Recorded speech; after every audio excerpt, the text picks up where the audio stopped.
Hi guys, ఎలా ఉన్నారు? బాగున్నారా అందరూ?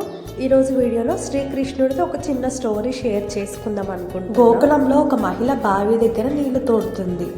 కుండ నిండగానే ఎవరైనా ఆ కుండ తలపై ఎత్తుతారేమో అని అటు ఇటు చూస్తుంది. అటుగా వెళ్తున్న శ్రీకృష్ణుడు కనిపించాడు. కృష్ణ కృష్ణ అని పిలిచింది. కృష్ణుడు వినిపించినట్టు వెళ్ళిపోయాడు. కృష్ణుడికి ఏమైందా అనుకుంటూ ఎలాగో అలాగే ఎత్తుకొని ఇంటికి చేరుకుంది. అక్కడ ఆమె కన్నా ముందు శ్రీకృష్ణుడు చేరుకొని ఆమె కోసం ఎదురు చూస్తున్నాడు. కుండ దించి పెడతాను అని అన్నాడు. ఆమె ఆశ్చర్యంతో అడిగింది, అప్పుడు పిలిస్తే రాకుండా ఇప్పుడు పిలవకుండా వచ్చి కుండ దించి పెడతా అంటున్నావు? నాకేం అర్థం కాలేదు కృష్ణ అని అంటుంది. అప్పుడు శ్రీకృష్ణుడు ఒక చిన్న చిరునవ్వు ఇచ్చి, నేను భారం దించేవాడిని, భారం ఎక్కించడం నా పని కాదు, అలా శ్రీకృష్ణుడు చెప్పి అక్కడి నుండి వెళ్ళిపోతాడు.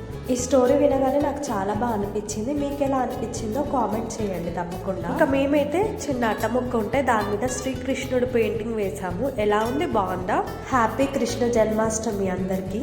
మీకు ఈ వీడియో నచ్చితే లైక్ చేయండి, మన ఛానల్ని సబ్స్క్రైబ్ చేసుకోండి. Thank you.